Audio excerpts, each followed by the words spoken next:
Talking Gallery is an example for all Europe. Good afternoon to everyone. First of all, before I introduce my colleagues, I would like to thank all of you for being here, as well as the organization of Talking Galleries, for treating us also so well these days, and especially for organizing this event, which I think is very important for all the gallery sector, and I hope it's not the first time it's going to happen, and especially that it's going on in Spain. So so thanks to you too. Well, my name is Guillermo Romero. I'm from Parra and Romero Gallery in Madrid. I think I'm probably the youngest in this talking galleries, but I hope to do it well. I probably don't have the experience as many of the galleries that have been talking here, but I would like to introduce my colleagues. First of all, Janelle. She's the founder of Metro Pictures Gallery in New York, which actually opened in 1980. But before, I think it will before you were born. Yeah, a little bit. Yeah, I was 2 years old. But before that, actually, you worked for Leo Castelli. I think it will be very interesting if somebody wants to ask some questions to her about that. I think it will be interesting for all of us. And well, it's no doubt that your gallery is also one of the main galleries in the international artist scene. So working with such fantastic artists like Cindy Sherman or even young ones that are going to be new in your gallery are also fantastic. Secondly, well, you have here Gregor Podnar, who has been in the business since 1996, beginning like or even before. Yeah, but you worked already like a curator before you opened your gallery in 2003. Yeah. In having two spaces also in Berlin and Ljubljana, and also has a very specific rigorous program, which I think this is one of the things that we were going to talk about here in this talk, and as well as Silvia has also very rigorous program. She opened her gallery in 2003 here in Barcelona, which also we have to talk many things about the difficulties to be in a gallery also in a place like this marvelous city, but very difficult for the art world. Basically, what I wanted to bring up the first text, that because internationalizing a gallery is a very open question. That I mean, if we think that that since the modernity, all the galleries have been working with artists or representing artists since, from many nationalities, as well as different generations, which actually dialogue in the same context in a gallery. There is no doubt that what makes different a gallery is the identity. So I would like to bring up this question and ask you about the identity of your gallery. For example, Janelle, you've been in the business already for many years. How was when you opened the gallery? How was your idea to have your identity?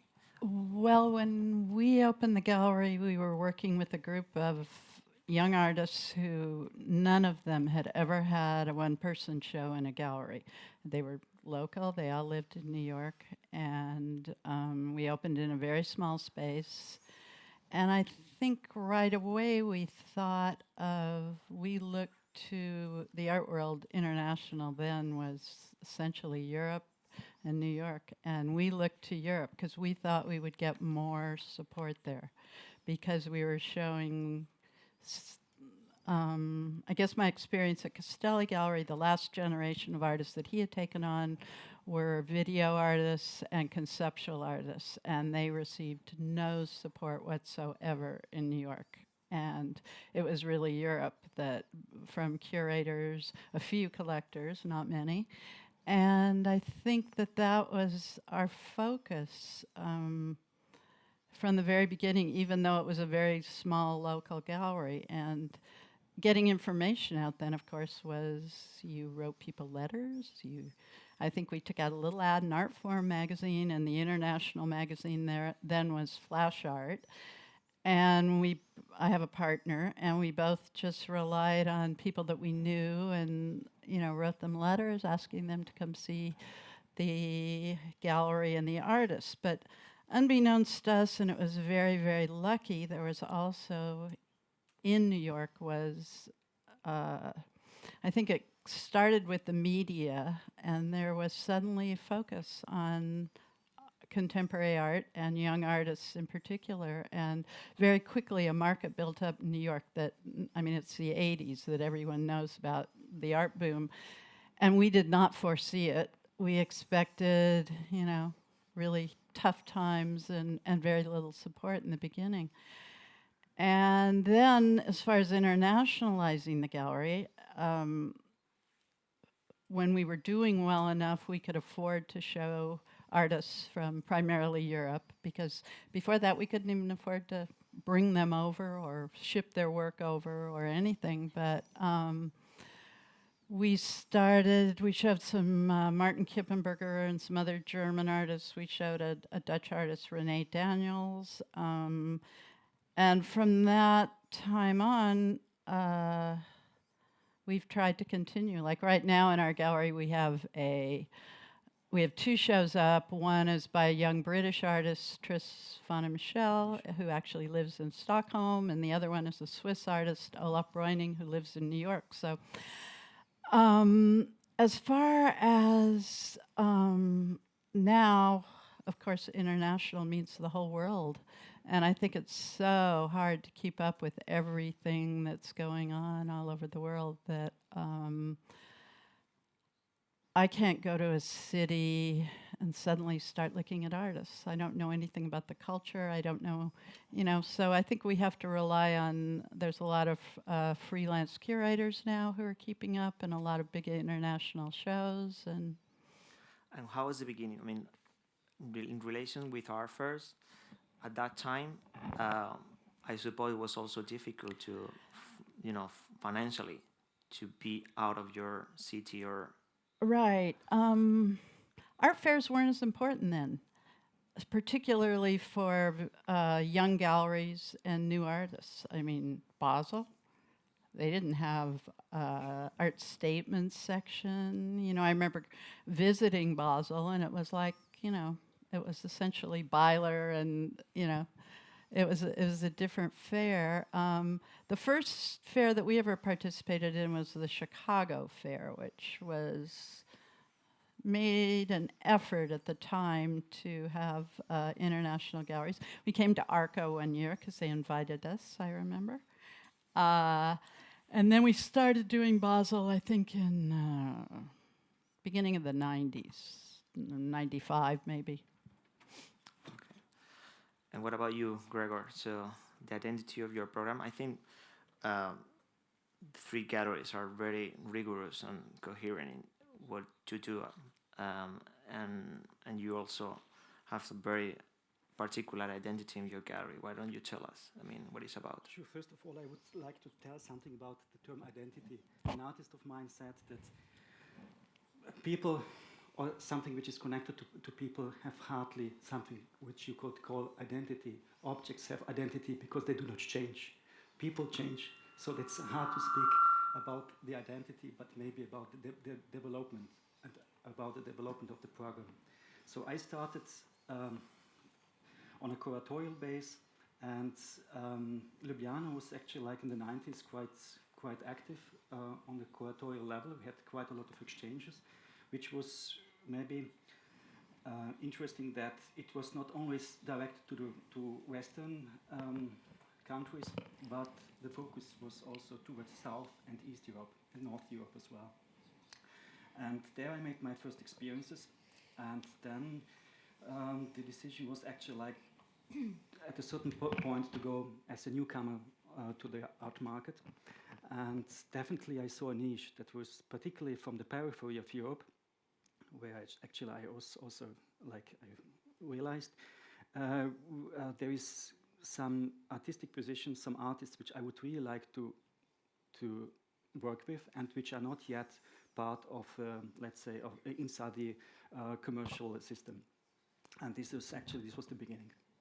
And out of that came actually also a kind of, let's say, brand of a curator, gallerist who is actually a gallery owner, who is focused on East European art, which in fact was not my primary interest.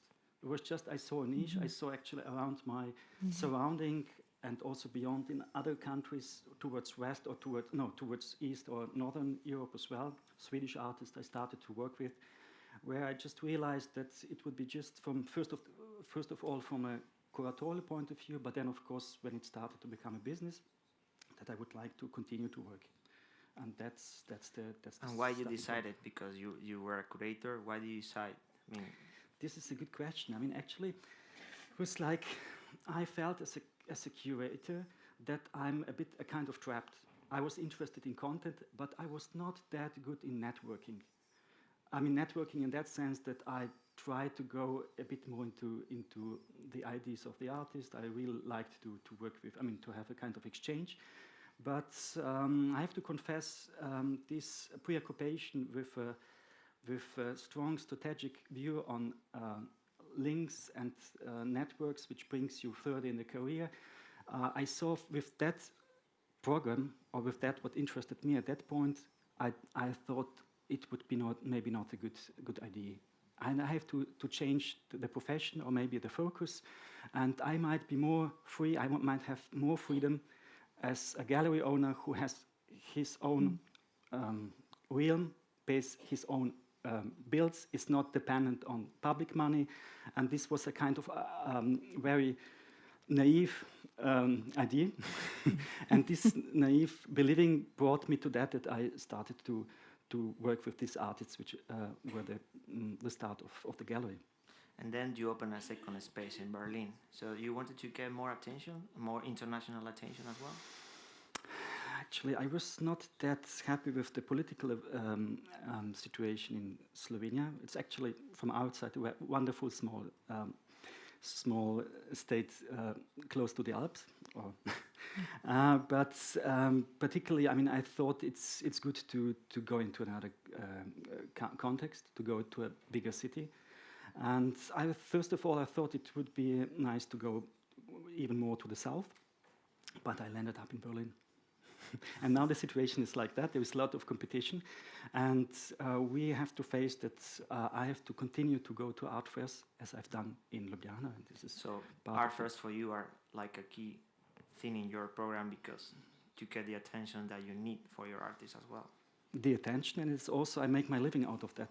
Unfortunately, of course, this is a big portion, and we have to invest a lot. And if you run such a program, which I would say, if I can compare, either you decide more for the pop or for a jazz version.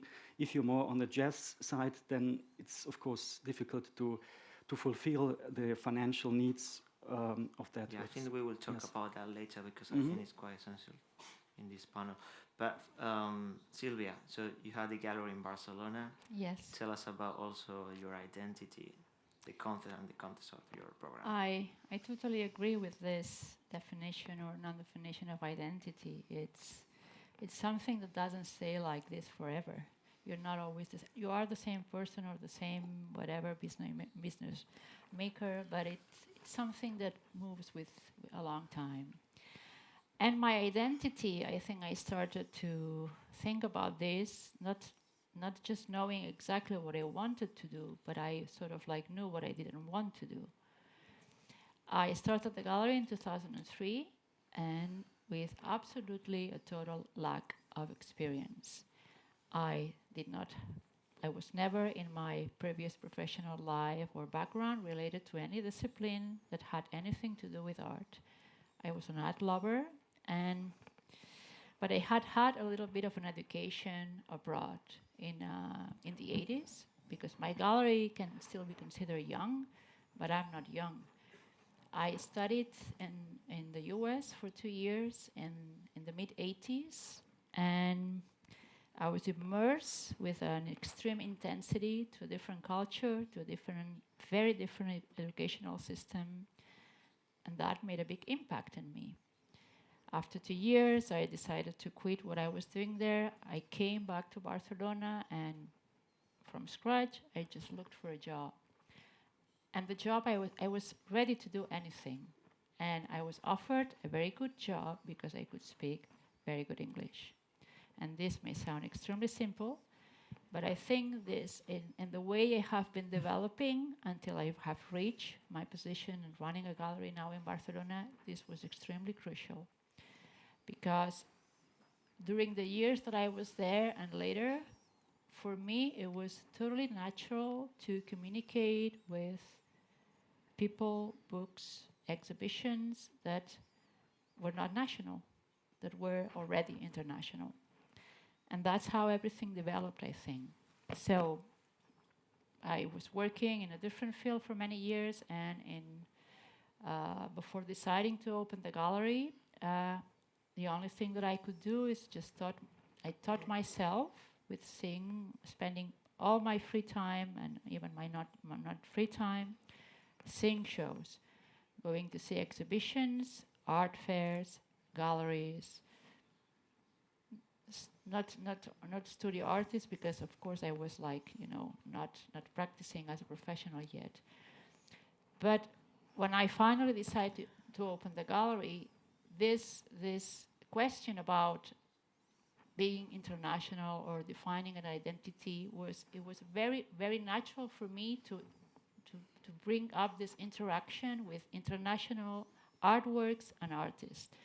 This is something that it was totally natural. It was not a strategy. And what I didn't want to do in Barcelona is to just work with local artists. This I didn't want to do. And also what I wanted to do is not only work with young artists, and what I didn't want to do is work with international artists that were already big names and recognized immediately within Spain. I just wanted to be different because there were many colleagues doing things well, and I didn't want to do it like them. I just wanted to do it different. So that's maybe a definition of identity, or maybe a non-definition of identity. But I think that my lack of experience helped me a great deal in defining what ProjecteSD is now, or the way it is seen. If I had been working in a gallery, if I had had all this previous thing, of course it would have been fantastic in many other difficult issues that I had to face, that I'm still facing now. But I was free, because I was free to do whatever I decided. And what about the visibility? I mean, to be in Barcelona, it's a great city where so many people coming from abroad to Barcelona. But perhaps Barcelona, on the other hand, needs to be, or to get more attention, to be more concentrated in the art world. To get more visibility, what are, for example, your ideas? I mean, you also, as Gregor said, it's quite important for you to be also in art fairs. And it is, definitely. And, in 2003, these young art fairs were already there. So for someone who started also with a big, big dose of naivety, the idea of maybe dreaming about being shown in an art fair or being participated in an art fair like Liste was something that we were all, thinking about from the first day. Because it was already there. This possibility was already there. And before I opened the gallery, I had been to Basel many, many, many years before I even knew that I was going to open a gallery. And Liste was already there. So it looked like possible. It was not. I mean, if there is this young gallery from Los Angeles and they only opened 6 months ago the gallery, maybe I can do that also. It wasn't that easy. But yes, it was immediately a possibility because, many foreigners come to Barcelona, but Barcelona is not an international place for someone who has a contemporary art gallery and for someone who has an unpredictable program. I mean, it's the contemporary art audience in the city is very small. The people are not very open and not very adventurous in wanting to see new things and making new discoveries. The collectors are small. We have good institutions and important ones in the city, but now they're facing difficult times. So we need visibility. And at the same time, it's not so easy to have people come to Barcelona on a regular basis and really see our work, what it is produced. This is an international event, the Loop Art Fair. It's an international event, but I don't think very honestly that we can say that we are in the map. We're not in the map of international contemporary art, and Spain isn't either. We have been shown all these figures about the amount of sales, and we've seen Switzerland, France a little bit, Germany, the US, of course, China, and then the rest. We are within the rest. We're not in the map. We're not in any of those numbers. So you have to go out. You have to go away. And how do you choose those art fairs? In which criteria? Everything for me, and I imagine for everyone, is learning by doing. In the beginning, you're small, but you feel very small, so it's like you're shy. Okay, let's apply to a small art fair. You cannot be, from the first one apply to Art Basel or apply to. I didn't even dare to apply to Arco. So I think that's the first art fair that I did, and I will always remember this, was in Sevilla, thanks to Pepe Cobo, and it was an international art fair. There was international galleries showing there, and it was fantastic for me to be there. My first experience, it's like the new thing. But then you learn, and then you see good galleries, and you see bad galleries, and you see good artists, and you see bad artists, and you want to be with the good ones. So you choose to do the art fairs where you see the good ones. And that's how I chose it. If you can achieve it or not, I guess it's a question of luck, hard work, maybe a little bit of context. But in my case, it's basically hard work. I'm not strong in networking. This is something that I'm learning still, but it's not my strength. And you, Gregor, as well? Yes, I pointed it out as well. Yeah, sure. I thought coming from another context, and I have some response towards the institutional world, which are actually kind of a positive response. But then after a while, you just realize, particularly also after the global economical crisis, that it gets all a bit more tight, and that even for us, we have started to collaborate a bit closer. It's like networking, but that's of course like you have to find a path that you are not generating some trends or something which is, of course, it's always connected to power structure, but just not to lose the vision or the way you would like to continue. Because that's, if you have already a certain brand, and everybody of us working for a period of time has, of course, a kind of a presence which is looked from a side, and if you do not if you have already a kind of rigid program or something which is very special, if it's a bit different of that, of course, it's noticed much more immediate, as if it would be already from the first presentation on a various program. So that's. And Janelle, for example, Metro Pictures has a very established gallery. So the strategy is to choose an art fair, or that visibility is much more different. So, how do we choose art fairs? There's so many. Yeah. It is difficult. I mean, we're definitely committed to Basel, and as a result, Miami, Basel too, I think. And we've been doing. So once you cover those two things, it's smaller fairs. We quite like FIAC. We have been happier there than at Frieze. It's much smaller, and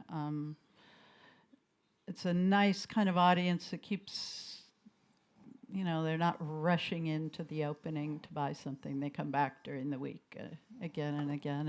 And we do a very small fair in New York that's the Art Dealers Association. It's a strictly New York fair. It's uptown at the Armory. That's the same time as the Armory show. We haven't done the Armory show for about 5 years now. And we will be doing Frieze in New York this year, at least for one time trying it.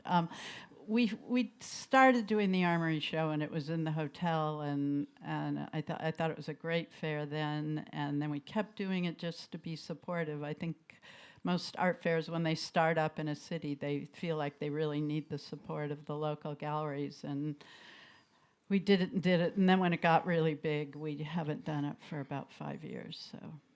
And I think now our decisions about new art fairs to do would probably be reaching other audiences, like possibly Hong Kong. I don't know, Dubai, there's a lot of talk about. I think that's where we would look next. Well, yesterday we had a fantastic conversation about that, and then you mentioned that how important is the gallery space now. I mean, that's another question that I would like to bring to three of you. If we put in a balance an art fair and the gallery space, I mean, you mentioned that Casey's yesterday said that there's not so many collectors coming to the galleries in New York. I mean, to the galleries in New York now, and for that reason, they have to invent something to bring people as well. So, fairs also are the place where you really sell now, and the gallery. How is the situation with the gallery space? Well, I mean, Casey was talking about relative to New York. I mean, we still have a huge audience. And what we really need the spaces for in New York is the competition for artists. See, that's what the difference is where we are. And it's very extreme, and you definitely need a space, a good space to show the art. And I think every artist, we talk about, okay, there's art fairs, there's auctions, what role does the gallery have? But I still think artists want someone who supports the most recent body of work that they've done and presents it really well in a space that they feel good about to an audience. And that's our one role that art fairs can't replace and auction houses can't replace. I think the space is also being very, very important, is to use it as a laboratory as well to interrogate your own context in the gallery. But it was very interesting to see how the people use the space now, instead of, because sometimes we forget about the quality of the shows because we're so busy working on the quality of our booths. So I think that the world goes so fast that we don't really think about, or we are aware about the temporality of our programs. So for you, I think you've been a gallery that you didn't work with market trends. And how do you deal with time? Because time goes so fast. And how do you deal with that? With a lot of difficulties. Time is, it's one of the issues. I try to do good shows all the time. Some of them are not good shows in the end. But I mean, time is whatever, big word. Particularly, you have to reduce the number of shows through the whole year You know, like then you can concentrate better on the shows you have in the gallery, and you can connect with traveling and with the fairs. That's the result. If you have less than the chance, of course, I mean, it can go also the wrong way, but I think then it's like you can concentrate better if you're actually a small entity, a small company on Yeah, on I the don't shows. want a big gallery. I mean, not now, and I hope I don't want it in 5 years' time. I think it's good to be small in space, and it's also good to use time, you know, to not rush things.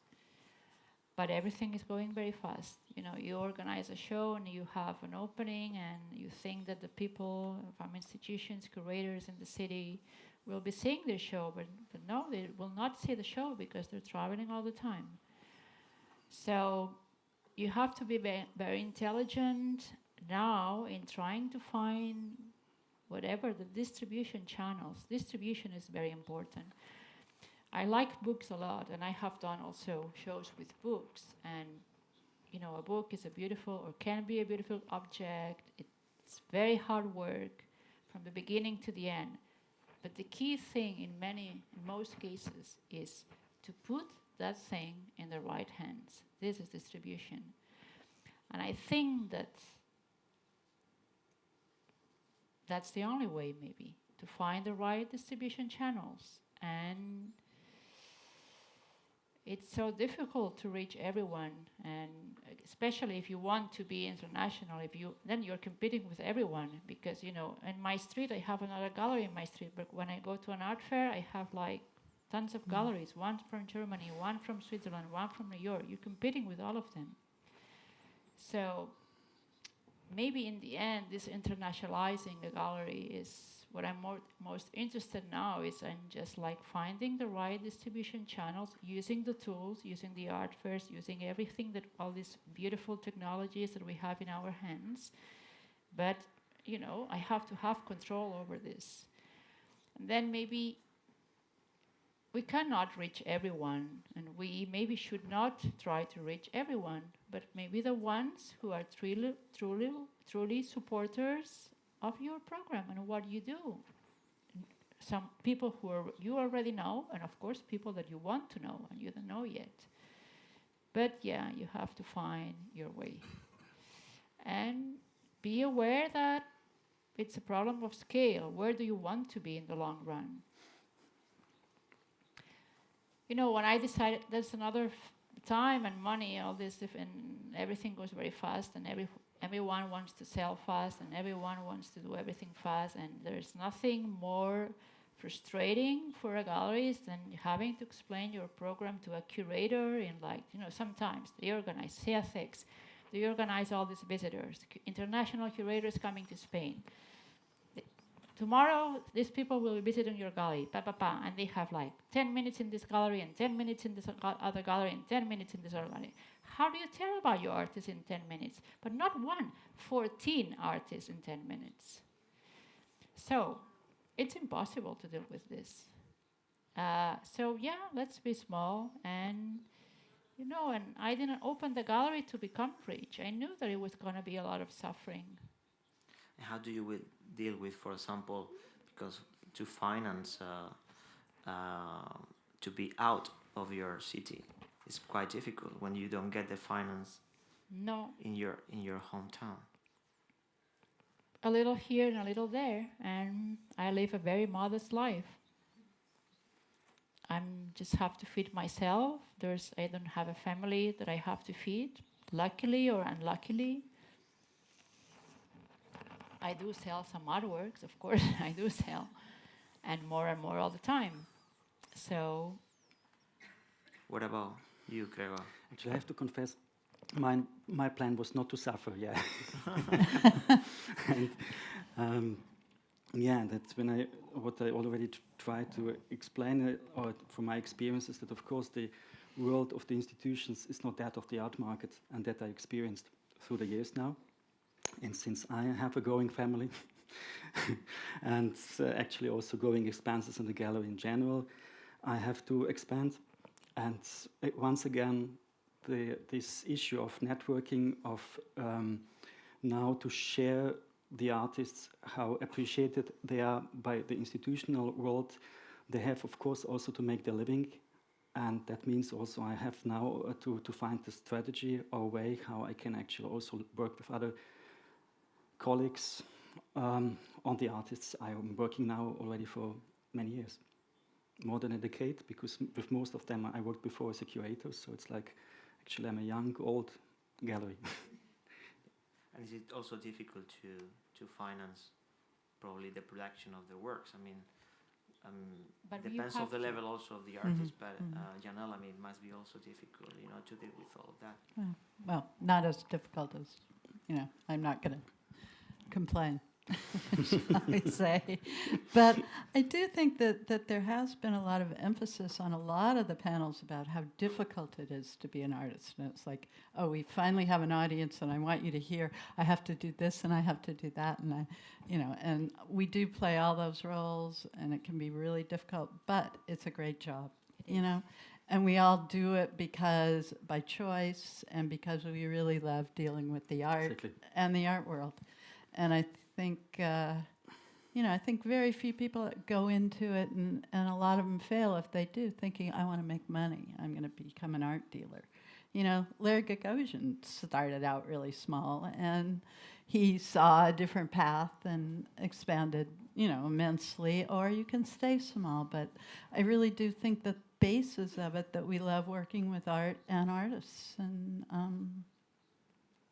you have it's clear the important that thing. when you open the gallery, you have, because, I mean, for young people who wants to open a gallery, I mean, which advice you will give about the idea of the program? I mean, it has to be very personal, of course, but there's so much competition now as well. Well, So it seems to me like a real key difference is the people who open a gallery because they have a group of artists whose work they really like and they want to show that work and expose it to the public, as opposed to people who think, oh, I want to have an art gallery, and they open the gallery and go around, trying to sort of figure out who would be the best artist to show and what they could sell. And it's very hard to predict what art will sell.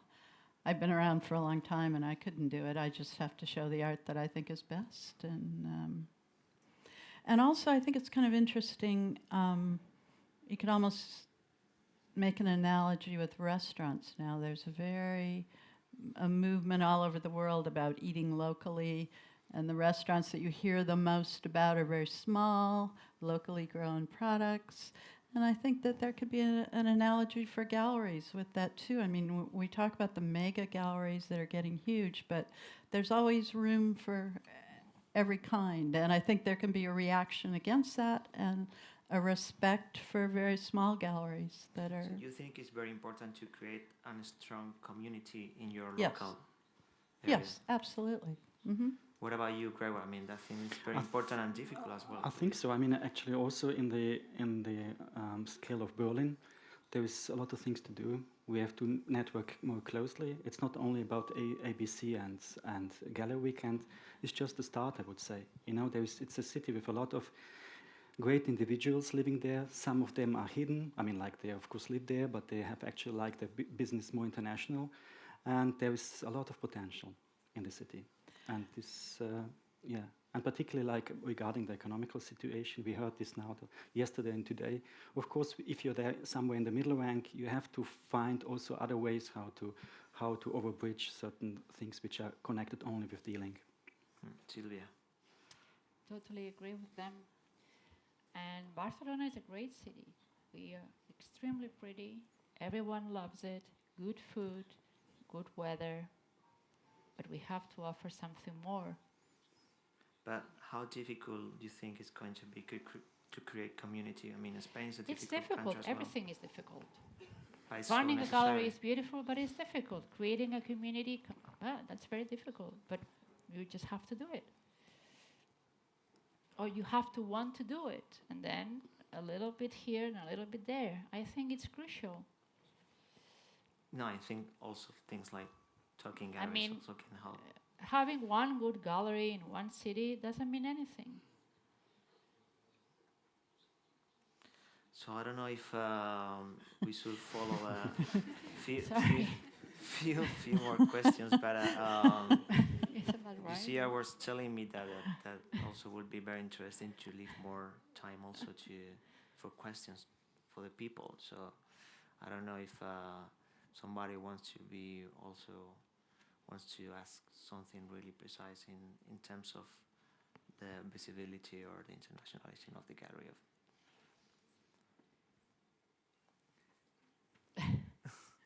It's like we killed everyone.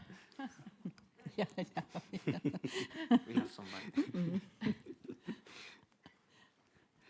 Apart from art fairs, are there other ways that you see of internationalizing galleries? That's my first question. And secondly, do you see internationalizing your galleries as also finding artists from other regions and bringing them in? Actually, that was what I was going to say in answer to your first question. I think it's, really important to have, an international roster. It's not like just imposing your galleries on your local artists on the rest of the world. I think you have to have an exchange, which also involves networking with other galleries and exchanging artists. And Yeah, that's something that we actually, I forgot also to do agree. I mean, the art fairs, they play much too strong role, but it's on us that we find ways how we can strengthen our position as galleries, and it's our job. I think it's the first step when you communicate with international artists, known or not known. This is the first step for the beginning for international network, because this artist, even if he's very small, he will know someone who belongs to another place, and you will interact with this person, and at some point you will be exchanging ideas with international galleries. It's the beginning, yeah. I don't know if there's more questions over there. Hi. I have a question. I have a gallery in Malmö in Sweden. So in one way, not in a capital or a big city like Barcelona. But I'm really a little bit interested in if you could try and distinguish between this idea of a local and an international artist. Because in my way of thinking, in the way I work, I don't consider any of the artists living in Malmö being a local artist. They're all international artists. And the program that's only about place in a way, this idea of a local artist. Because all artists, if they're to survive in this new globalized or international situation, they have to be international. So that's something that's a kind of opposition to this idea of internationalizing a gallery, because you're doing that through the practice of your artists in a way, because they meet curators in other places, they meet journalists, they go to shows, they go to residencies. So it's just about it's an origin of an artist in a way. And that's something that I think is quite important in different ways. And then also, I mean, maybe that was not so much a question, but I would like to maybe ask Gregor a little bit about this, the ABC and the Gallery Weekend, because I see both those two events. I mean, ABC is like a fair in a way. And I think the Gallery Weekend, or what Casey Kaplan talked about yesterday, it's almost a disguised fair in a way. Because if you told the collectors that we're going to have a new fair in Berlin in April every year, they would never come because they don't have the time. But if you tell them that we have this Gallery Weekend, you can go to the artist studio, we have some dinners, it's a kind of informal fair in a way. It's a way to kind of counteract the power of the fairs. So I'd just like to hear your thought about that. The good thing is, of course, if you come somewhere and there is some well-established galleries, and if you do it together, like in a gallery weekend, each of us brings his and her context into game. I mean, like into play, and then I guess this is also part of the success, or major part of the success of gallery weekend. But of course, this is one line, and I think that there might be also different ways, and like maybe not only on this kind of, I would call it power structure, but also if the collaboration between galleries in the city would be much more intensive, if they have, let's say, a particular a close vision, something which would make sense to enhance, which is not only connected to to something which is closer to a fair, but there is also in Berlin what is missing is a place which is not a museum and not a gallery, but maybe a kind of Kunsthalle or something which is more open for artists. I mean, of course, it's not to this extent as in New York, but still for a city like Berlin, there is some places missing. And this could be also the role of us galleries, curators, just not to make this kind of bridge between, I mean, this is like these are the groups of curators, these are the galleries. It could be maybe more theme-driven. And if it's like that, then, I mean, Berlin is just an ideal place for that, I believe. I don't know if I have more questions over there. So, somebody? No. So,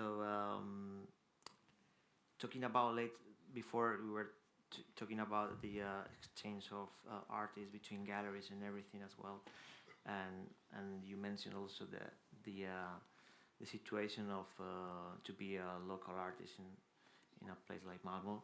How do you think it's quite essential? I mean, the education as well in small cities like Barcelona or Malmo or Ljubljana, for example.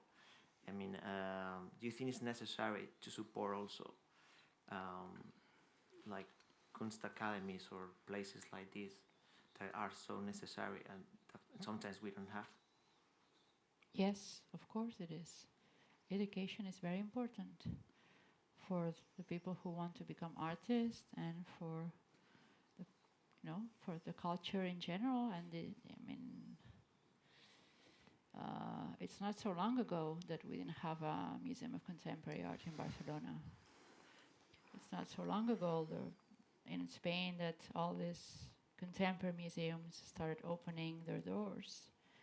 So, yeah, we still have to educate.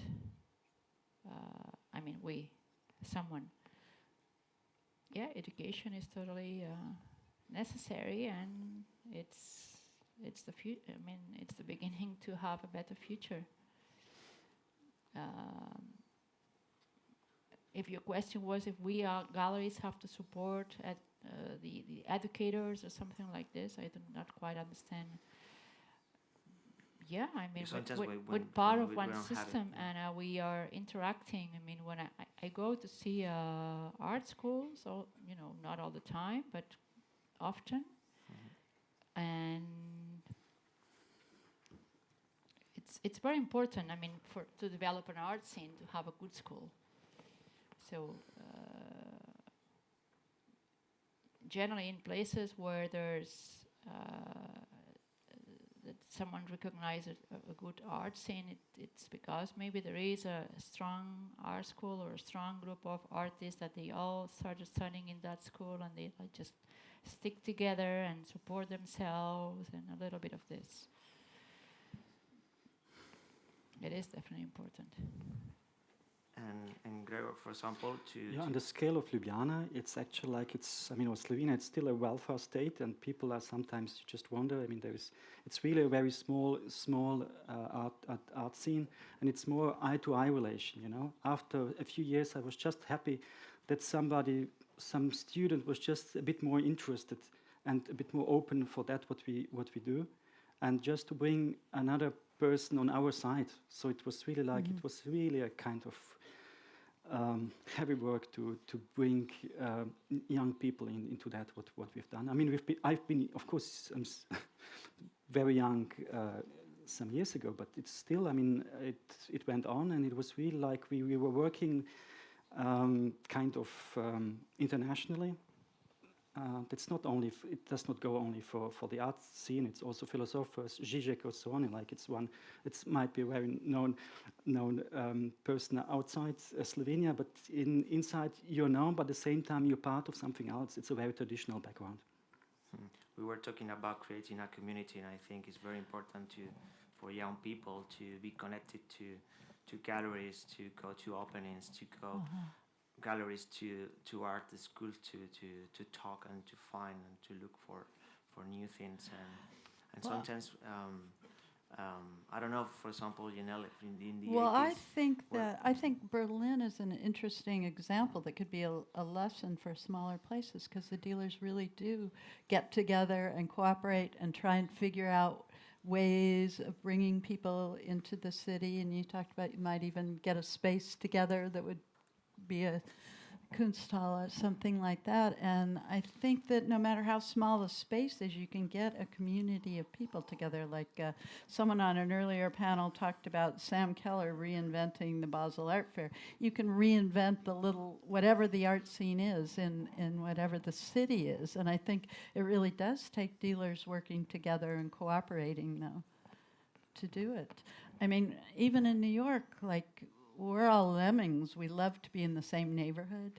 You know, if one gallery moves, we're all very close together in our spaces and not spread out, because we really, I think that nobody operates on their own, you know. The more people there are, you talk about, okay, it's competition, but it also brings more interest. And I think a really important way of getting attention and kind of invigorating an art scene is try and get the press to write about it. People love to see things that they read about, you know, and it's a lot of it's perception. Like, oh, that's the thing to do. Go to galleries on, even if it's a particular night or day or whatever. and that got so much attention internationally as well. Mhm. How Right, was right. how it began everything? How was the main? Well, I think we were kind of lucky in the sense that the artists that we showed in New York, it had been a long time of basically like performance art and video, and we were dealing with a generation of artists that started using recognizable images. They've sort of since become known as the pictures generation. But it was very photogenic, so I think magazines and newspapers like to publish images, and that helped immensely. You know, there's no way around it. It might be a superficial hook to get people involved, but you know, it did. And now you have an art fair coming up. Actually, I will create more attention as well, which is Freeze. Right. In May, together with the auctions and do you think that's going to be good for New York? That I think it's. I don't know. I think it does more for people coming to you know, that there's. because no, you told me yesterday was very interesting that since September the 11th, everything also changes a lot in terms of people coming. Right. Well, it and the art world has gotten much more international too. I would say we used to have collectors who would basically come from Europe like once a month, and that kind of changed people's habits, and they started going elsewhere. But I mean, I'm not going to complain about New York compared to other cities. We still have a great deal of people, and I still think probably the advantages are more for galleries coming to Frieze rather than us who are there. You know, there are. Frieze coincides with the auctions, which are a big draw that time of year to New York, and there's no doubt about it. There'll be more people coming, but yeah, I mean, one of the good things is that being in such a fantastic community, for example, in New York, it's more easy, for example, to have more often dialogues with curators in order to promote your own artists, and those artists can be in other museums, in other towns, in other countries. For that reason, I was mentioning that it's very difficult sometimes to have a gallery in a small city, because to get that attention is rather difficult. So we have to use other tools like art fairs or a network. Gregor said that it's very bad doing networking, but at the end it's quite essential in order to get that visibility. I mean, for example, how do you how is your effort to promote your artists from your own country? From my own country, which is my own country. Well, I mean, what I meant to say, you're not from your own gallery. Slovenia. Yeah. It's actually, I'm not dividing. It's like, of course, I mean, actually, I had my experiences as a curator. This gave me time to go through a process, to work with artists. And when I was running kind of arts association, my idea was to build up a platform where I had, it was an international platform. And when I when I ask somebody to be part of that platform who was in the local context, I considered this already as a competitive international position, or at least by its quality, or quality, by that what I thought like would be the same spirit or something which I was longing for. So I don't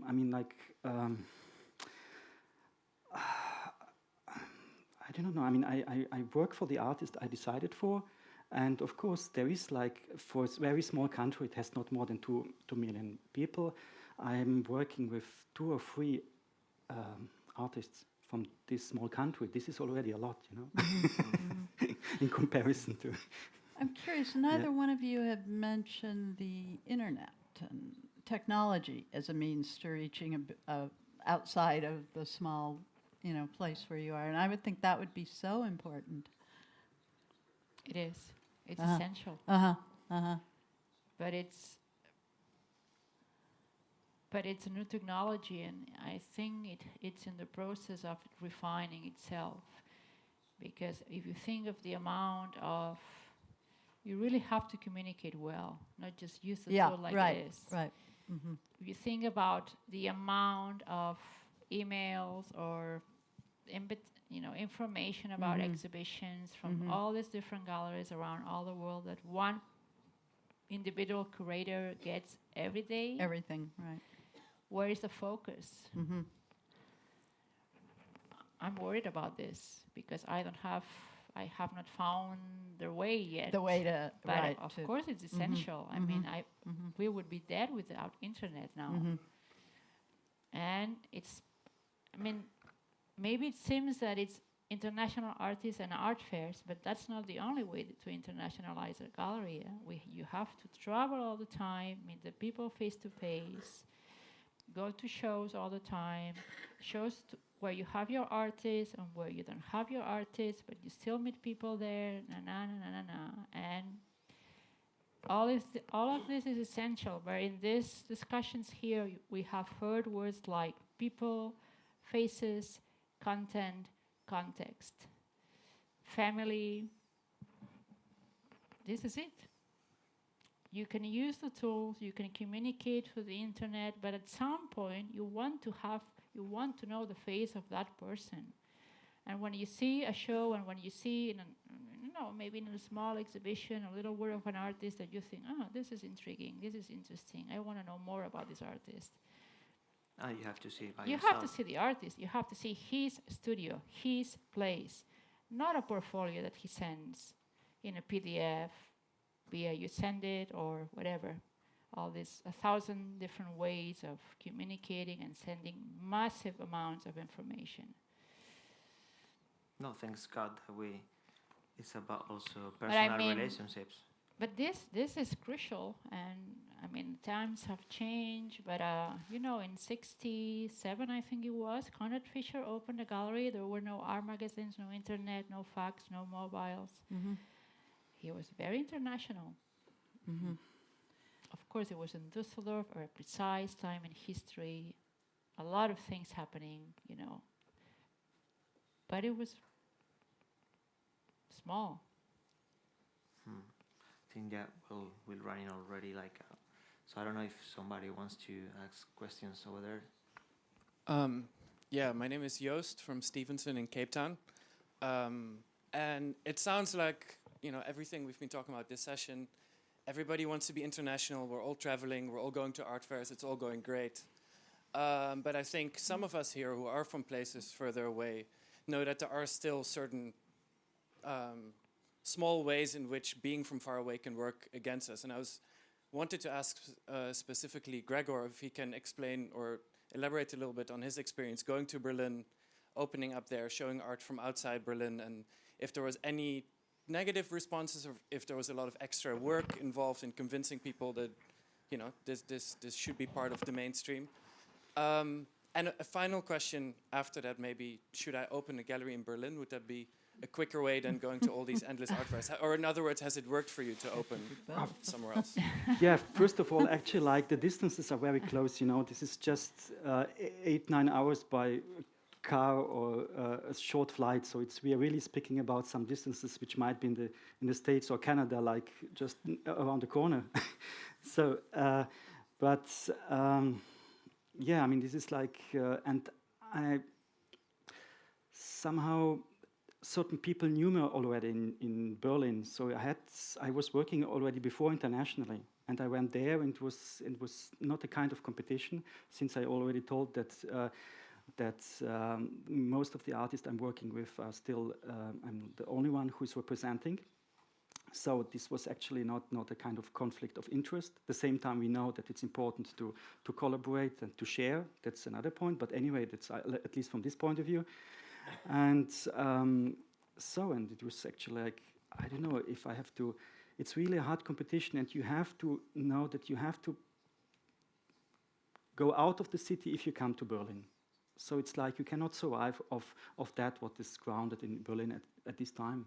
And the city gets more expansive. So, but at the same time, of course, you have links, and you have, I don't know, I mean, of course, you are closer also to some other centers, and that is, of course, a point for Berlin, but you have also, like, other cities playing more important role, Brussels, and it's not only Berlin.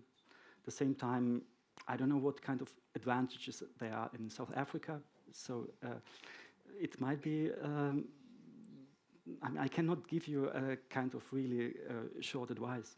Yeah.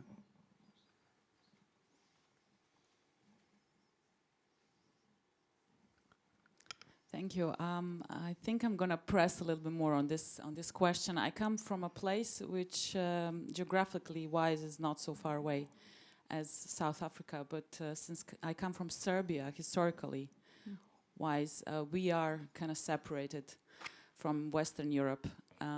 And so my question again to Mr. Podnar would be really, what would be the piece of advice from you to us working in this region, the region of Eastern Europe, which, as I understood, you're specializing in? What would be the piece of advice for a new gallery, how and where to present First of all, I'm not specialized, but I'm seen from outside as somebody who might be an expert, but this is a kind of, this is different. Well, coming from Ljubljana, you must be an expert, yeah. Yeah. First of all, I mean, this is again a question, what kind of work you do specifically, you know, and out of that, I might give you a certain link, because in general, it's hard to give an advice if you don't know which kind of particular work you do. You know, if it's more in an institutional context, if it's more in a gallery context, what kind of. I mean, I'm also not very familiar about the scene of collectors in Serbia, and I mean a few experiences I have known from Rasha Todosiewicz, for instance, or from some other artists, but this is just a few fragments. Mm-hmm. But I think maybe for me it's been running a gallery for 7 years in the south of Sweden. It's really been, as Gregor says, to find your own possibilities or what's special about yourself. And for me, I've really found out that it's been the benefit of not being in the capital city of the country, to not be in Stockholm, for instance. Because the first time we were accepted for NADA Art Fair in Miami, I know the one reason they took us, I mean, the artists, of course, they wouldn't have taken it if they didn't like the program, but there was a Swedish gallery who was not in Stockholm. The same with Mako in Mexico City, a Swedish gallery who was not in the capital. And that was my success or benefit in a way. And that, I think there's, as you say, there's specifics in every location, and then you just have to try and find a way to use that. And also, since, for instance, in Mexico, then you meet people from Berlin or from the Basel Committee or from the Frieze Committee. So there's a circulation of people, and that's the kind of logistics of finding a place for your own city in a way. So that's been my. I mean, I found it out by doing it in a way, or thinking, okay, where can we go? Okay, we should not go to the fairs where all the Stockholm galleries go. We go somewhere else instead, because then you stand out as a gallery from a certain country in a way. So that's been my experience in a way.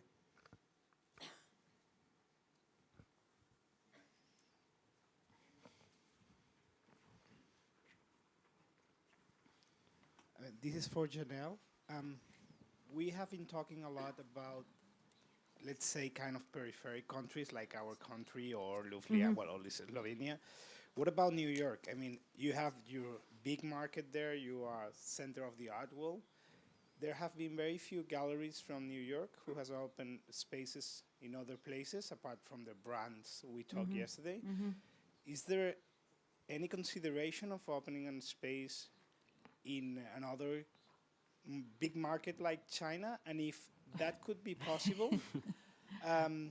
isn't that a distraction from your program? Like, how do you dealing seriously with more than one, not space, but a gallery, you know, it's because they should. Right. Well, personally, I think we feel fairly strongly that we won't be opening in any other location.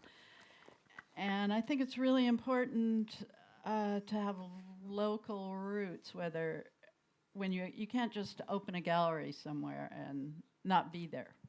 So you either have to find a local person who's really involved with the community to run it for you, or you have to move there. And the primary reason why New York dealers open in other cities is for artists. Because, like, say, okay, you open a gallery in Los Angeles.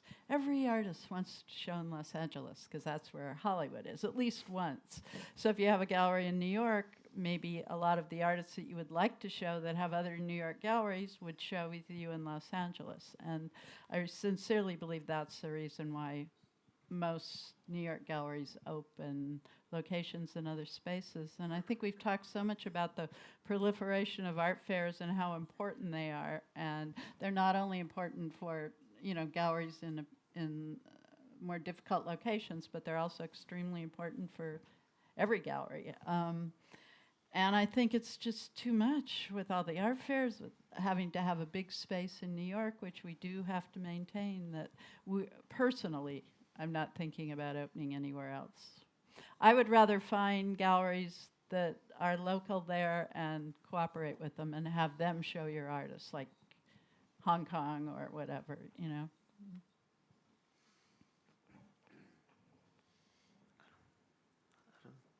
We don't have more questions, I think. Yeah. So I think we've done already. Okay, thank you very much. Thank you.